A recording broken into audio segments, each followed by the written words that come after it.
This is the IELTS Listening Test. You will hear a number of different recordings, and you will have to answer questions on what you hear. There will be time for you to read the instructions and questions, and you will have a chance to check your work. All the recordings will be played once only. The test is in 4 parts. At the end of the test, you will be given 10 minutes to transfer your answers to the answer sheet. Now turn to Part 1. You are going to hear a talk about making the most of graduate school. First, you have some time to look at questions 1 to 6.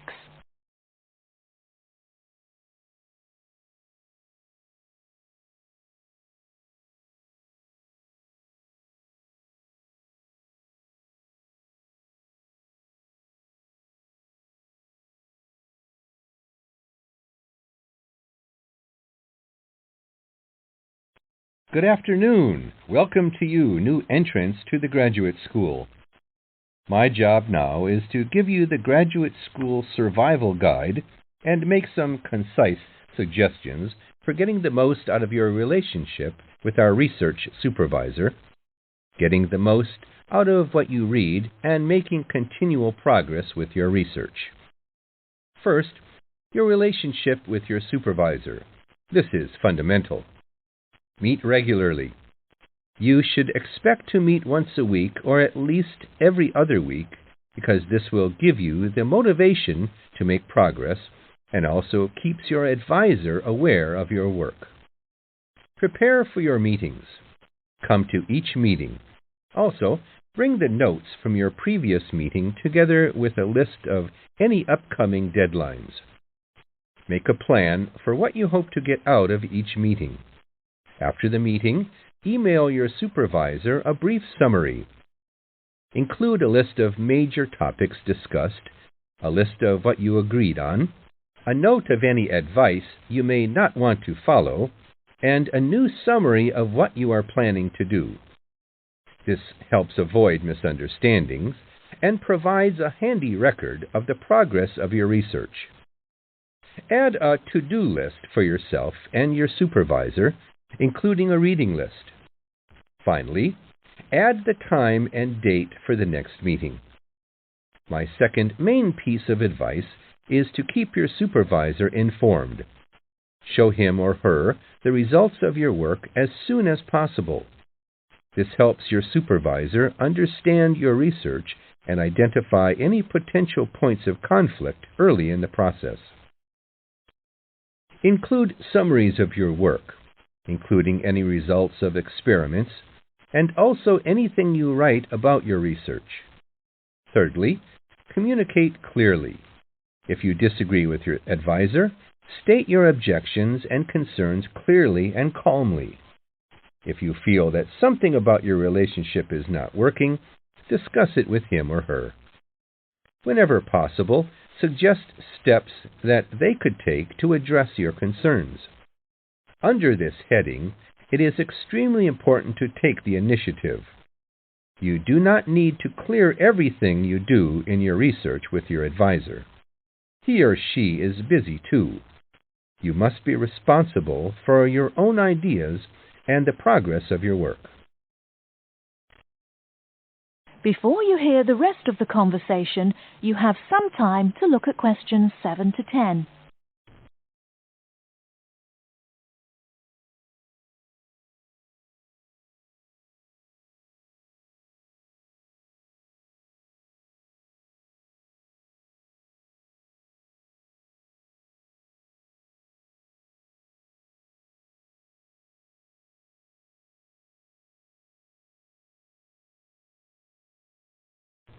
Now listen and answer questions 7 to 10. The second section of my talk is about getting the most out of what you read. The first principle here is to be organized. Keep an electronic bibliography with notes and pointers to the paper files. Keep and file all the papers you have read. Point 2, be efficient. Only read what you need to. Start by reading only the conclusion, scanning figures and tables, and looking at their references. Read the other sections only if the paper seems relevant or you think it might help you get a different perspective. Skip the sections you think you already understand. These are often the background and motivation sections. It's of critical importance to take good notes on every paper you find worth reading.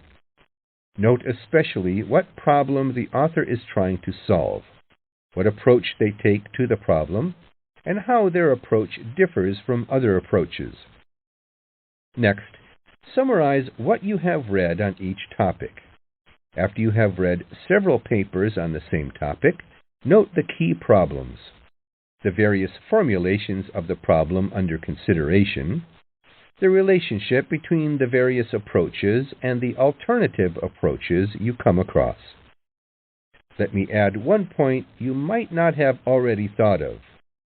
Read PhD theses. Even though they are long, they can be very helpful for quickly learning about what has been done in your field of interest. Focus particularly on the background sections and method sections. Don't forget to read your advisor's thesis. This will give you an idea of what he or she expects from you. The third section of my talk is about making continual progress with your research. Keep a journal of your ideas. Write down every issue you are thinking about, even if you think it is stupid. This will help you keep track of your progress and keep you from going round in circles.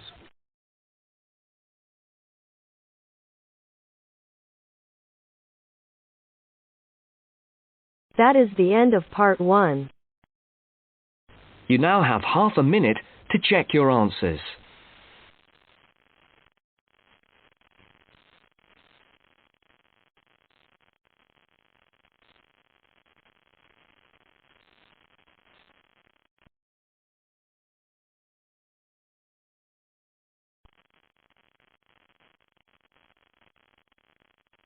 Now turn to part 2.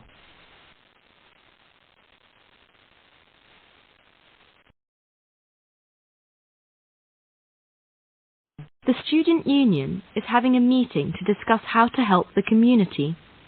As you listen, complete the summary by writing no more than 2 words on each line. First, you will have some time to look at questions 11 to 14.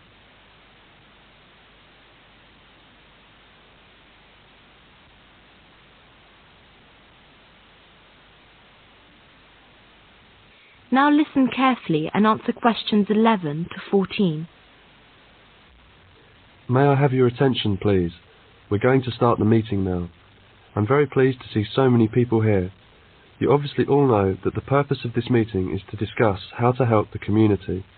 Next month, the National Union of Students are running a National Community Week. They've asked us to cooperate in any way we can.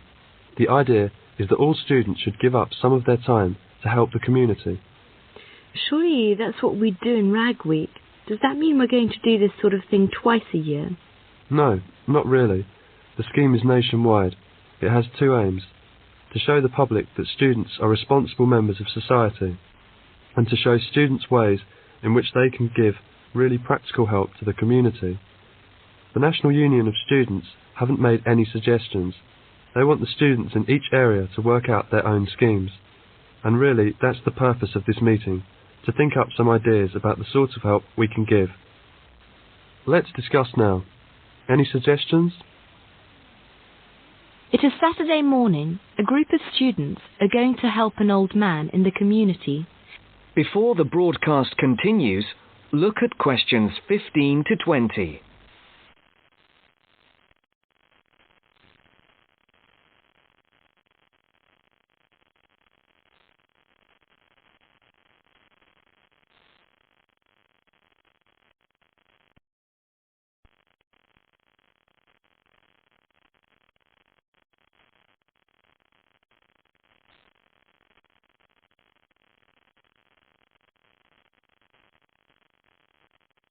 You will now listen to the second part of the talk.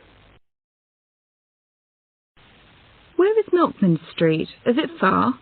No, I don't think so. It's somewhere near. Oh, look there. It's just around the corner. What's the number again? Number 8, Mr. Tyler, 8 Maltman Street. Careful with those tins of paint. I'll knock. The welfare office said that they'd written to him to tell him we were coming. The curtains are all drawn. It doesn't look as if anyone's at home. He's probably watching TV. He's a long time coming. He'll be pleased to see us, I'm sure. Go away. I don't want any. Hello, Mr. Tyler. Is it Mr. Tyler, isn't it? We're the student volunteers. Engineers? I don't want any engineers. I've got a gas fire. No, Mr. Tyler. We've come to do your decorating. No, thank you. Not today. Perhaps you could open the door, Mr. Tyler. We've come to paint your kitchen. Well, why didn't you say so? We can come again tomorrow, if it's inconvenient now. No. It's all right. Don't stay there, at the front. Come round the back. I never use the front door, only the back. Who is it? It's the student volunteer. Hello, you're the student volunteer, aren't you? Yes, good afternoon. The welfare office told me to come here. My name is Diana. Yes, they wrote to me about this. Come in, please. There, isn't that nice and comfy? That's lovely, dear. And warm, too. It's really cosy in here. I wish I could get about a bit more, like you young people. I could go out and see my son and my grandchildren. They live in Edinburgh, you know. I don't see them often. My son has got a lot of work. I used to go out to work. That was after my husband died. Never worked when I was married, though. No? No, never. He used to say a woman's place is in the home. Yes, life's like that. I'll just dust these photos. That's him, the one in the middle of the front row. His moustache was lovely. That was taken when he was in the army. He looks very smart. Yes, he was. I can remember it as if it were yesterday. Well, there we are. I want you to read a book to me. You know my eyes are not very good now. Where is the book? It's on my desk. It is Little Dorrit by Dickens. You know the bit I like? It's on page 201. It describes Little Dorrit's love for her father. Ah, yes, here. She never left him. Nice and comfortable? Here, put this shawl around your shoulders. My husband used to read this book to me. She never left him all that night, as if she had done him a wrong which her tenderness could hardly repair. She sat by him in his sleep, at times softly kissing him. That is the end of part 2. You now have half a minute to check your answers.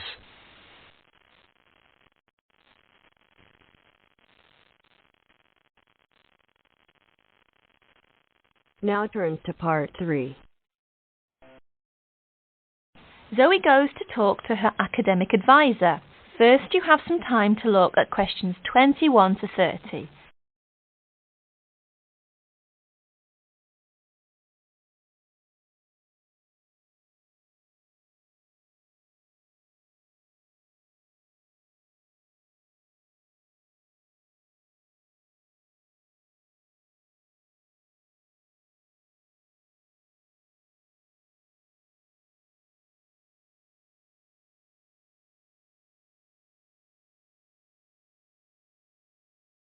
Now, listen carefully to the conversation between Zoe and her advisor and answer questions 21 to 30.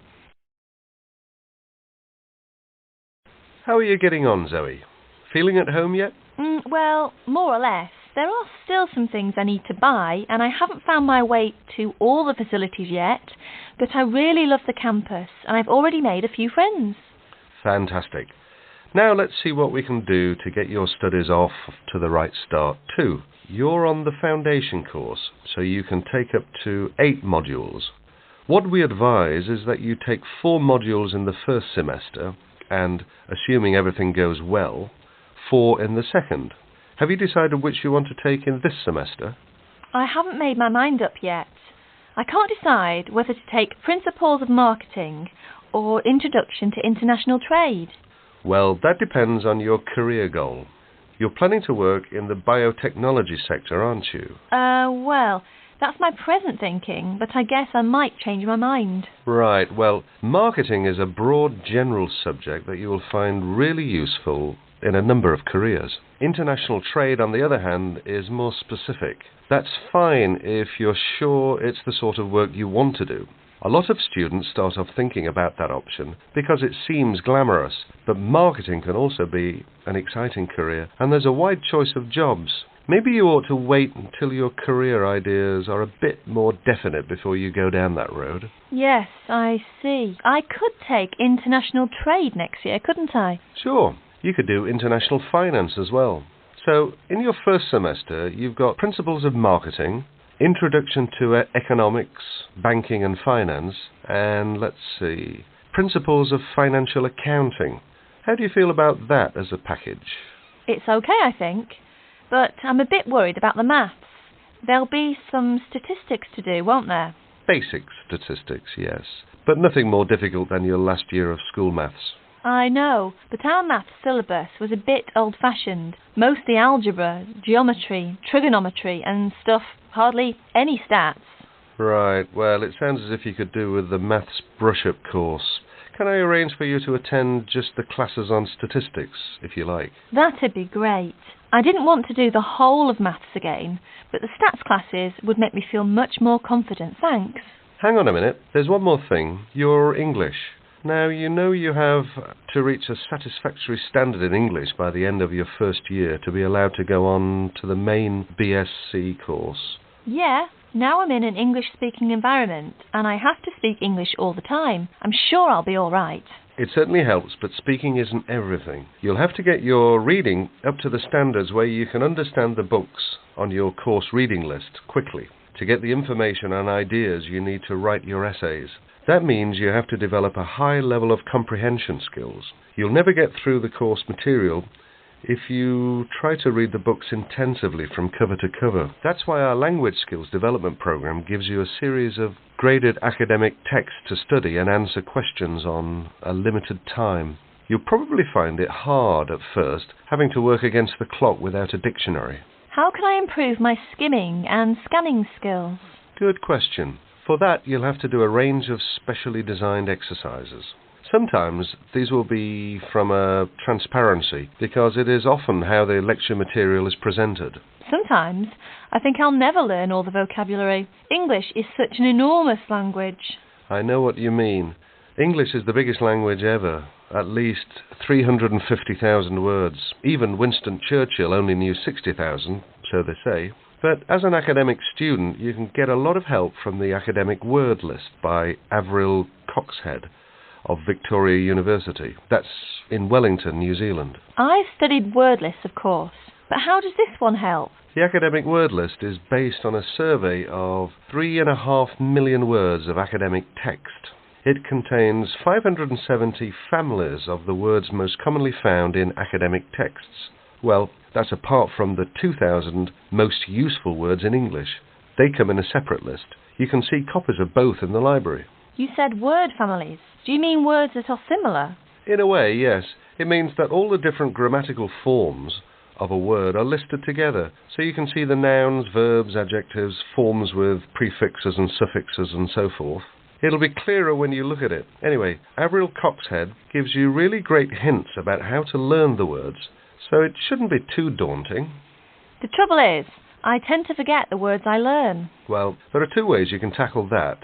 First, always try to learn the words in a context. Either learn a whole sentence using a word, or learn a phrase that the word typically comes in. We call phrases like that collocations. That's a new one on me. Collocations. I'd better make a note of it. You do that. You can find collocations in most modern dictionaries. Anyway, as I was saying, there's a second study aid I recommend for vocabulary learning. When you get an assignment, take a sheet of paper and write 4 headings. Words I can use, words I can recognize but can't use, words I'm not sure of, words I don't know. Don't bother with the simple words, of course.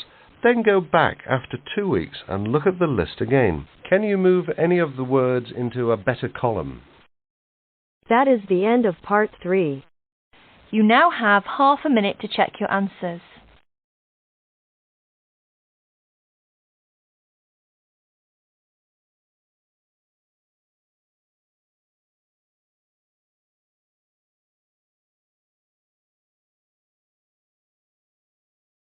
Now turn to Part 4.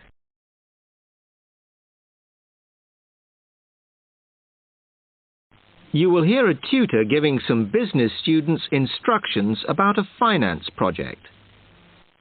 You now have 30 seconds to read questions 31 to 36.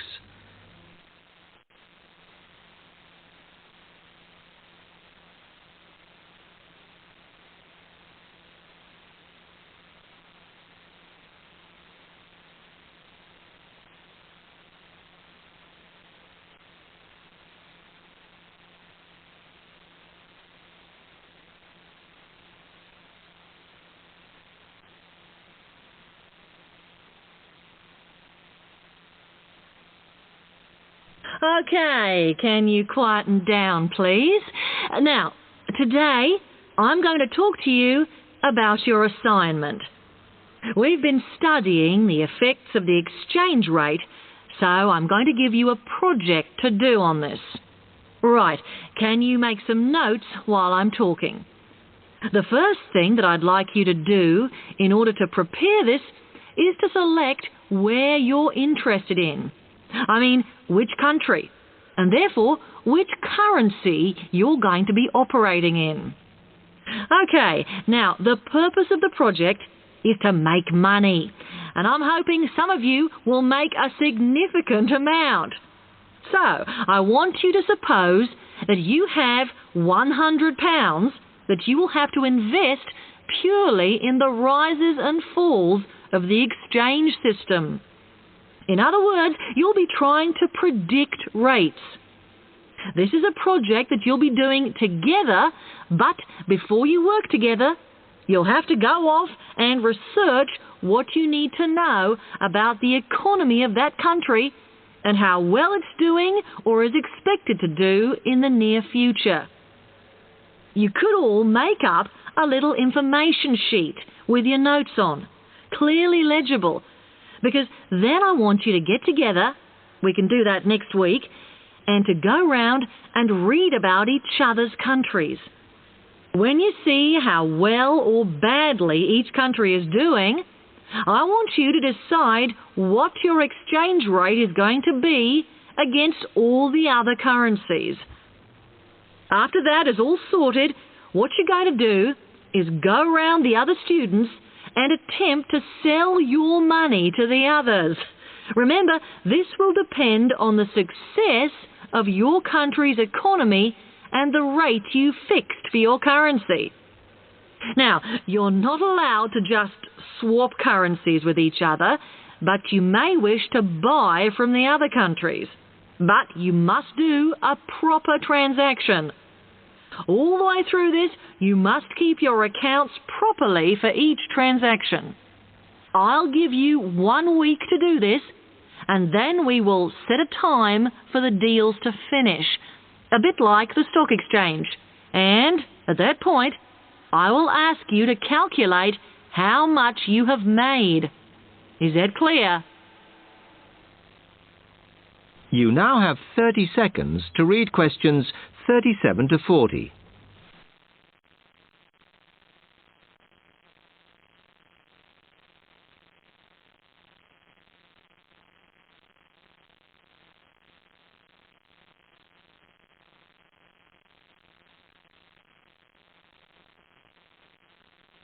Okay, now before you begin that, there are a few things I want you to read up on to prepare. You need to look at the economies of the UK's main trading partners. I don't mean all of them, because that would be over 80, but just the 29 principal ones. There are summaries in the last 3 books on the book list I've given you.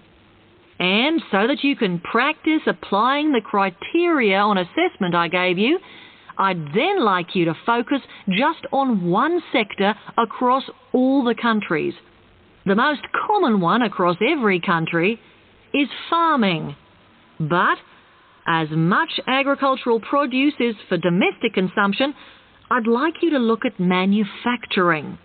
Then I would like you to do a detailed investigation of one particular aspect.